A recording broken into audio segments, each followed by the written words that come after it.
Bukti cinta yang dilakukan pria ini sungguh mengharukan. Ia melakukan apapun demi istrinya, bahkan ketika harga diri dan kehormatannya dihina. Ketika seorang istri yang mengancam cerai karena anak saat tahu fakta sebenarnya dari sebuah buku harian. 4 tahun sudah keduanya menikah. Namun pasangan suami istri itu belum juga dikaruniai buah hati. Mulanya mereka tidak merasa ada masalah. Namun saat terdengar bisik-bisik tetangga, sang istri mulai resah. Kok belum punya anak ya mereka? Yang punya masalah suami atau istri? Kalimat-kalimat itu sampai juga di telinga mereka. Akhirnya suami istri itu pergi ke dokter. "Mohon bersabar Pak," kata dokter kepada pria itu sambil menyerahkan hasil lab. "Istri Anda mandul dan agaknya tidak ada harapan untuk bisa hamil. Kalau begitu, jangan sampaikan ini kepada istri saya, Dok," pinta sang suami. "Maksud Anda?" Dokter pun kaget sambil bertanya. "Saya khawatir itu akan melukai perasaannya." "Dokter katakan saja kalau saya yang mandul." Dokter pun menjawab, "Tidak bisa begitu. Anda kan tidak ada masalah." Cukup lama mereka berbincang, hingga pria tersebut berhasil meyakinkan dokter untuk mengatakan sesuai keinginannya. Entah bagaimana ceritanya, tetangga-tetangga yang dulu bertanya siapa di antara suami istri itu yang bermasalah akhirnya mendengar bahwa pria itu mandul. Kabar itu juga sampai kepada kerabat mereka. Kasakusuk pun semakin kencang. Meski demikian, rumah tangga keduanya masih bertahan. Hingga suatu hari, 5 tahun setelah hasil lab itu, wanita itu tak dapat lagi bersabar. "9 tahun sudah kita berkeluarga, dan selama itu aku dapat bersabar. Sampai-sampai para tetangga kasihan melihatku dan mengatakan, kasihan yang wanita solihah itu. Ia telah bersabar hidup bertahun-tahun dengan suaminya yang mandul. Terus terang aku ingin menggendong anak, mengasuh dan membesarkannya. Kini aku tak dapat lagi memperpanjang kesabaranku.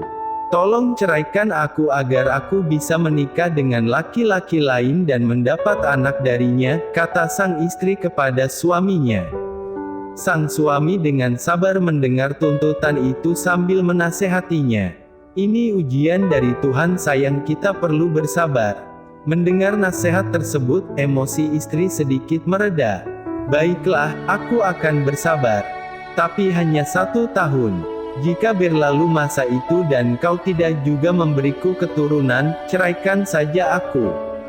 Selang beberapa hari, tiba-tiba wanita itu jatuh sakit. Hasil lab menunjukkan ia mengalami gagal ginjal.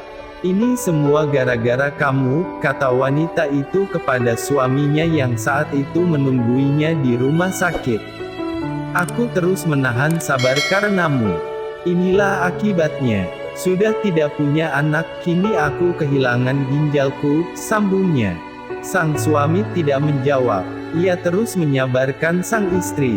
Setelah itu, ia pun mengabari sang istri bahwa beberapa hari ke depan ia akan berangkat ke luar negeri.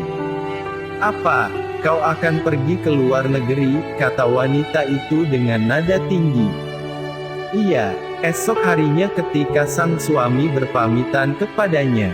Entah bagaimana perasaannya, ia yang kini istirahat di rumah sakit harus berjuang sendiri tanpa suami.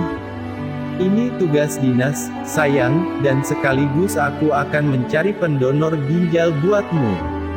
Beberapa hari kemudian, wanita itu mendapatkan kabar gembira bahwa telah ada seseorang yang mau mendonorkan ginjalnya. Tetapi dokter merahasiakan namanya. "Orang itu sungguh baik, dokter. Ia mendonorkan ginjalnya untukku tanpa mau diketahui namanya. Sementara suamiku sendiri, ia justru pergi ke luar negeri, meninggalkanku sendiri." Mata dokter yang mendengar komentar itu berkaca-kaca. Ia tahu persis siapa yang mendonorkan ginjal untuk wanita itu. Dengan izin Tuhan, operasi berhasil dengan baik. Wanita itu sembuh. Dan yang lebih menakjubkan, tak lama kemudian ia hamil, lalu melahirkan seorang bayi yang lucu. Ucapan selamat datang dari kerabat dan tetangga. Kini bisik-bisik itu telah selesai. Dan kehidupan rumah tangga keduanya pun normal kembali. Suatu hari saat sang suami dinas luar, tak sengaja wanita itu menemukan buku harian suaminya di atas meja. Mungkin karena terburu-buru, sang suami itu lupa menyimpannya seperti biasa. Betapa terkejutnya wanita itu membaca halaman demi halaman episode rumah tangga yang selama ini tak diketahuinya. Bahwa ternyata yang mandul adalah dirinya. Bahwa pendonor ginjal itu adalah suaminya sendiri. Ia pun menangis sejadi-jadinya. Hampir pingsan ia menyadari kekeliruannya selama ini. Ia yang tak tahan dan ingin minta cerai, padahal suaminya lah manusia paling sabar yang ia temui. Ia kesal dengan suaminya yang pergi saat ia operasi, padahal suaminya terbaring lemah saat itu demi menghibahkan satu ginjal untuknya. Ketika sang suami pulang, wanita itu tak mampu memandang wajahnya. Ia tertunduk malu. Hampir 100 hari lamanya ia terus begitu. Malu di depan pria yang paling dicintainya dan paling berjasa dalam hidupnya. Terima kasih.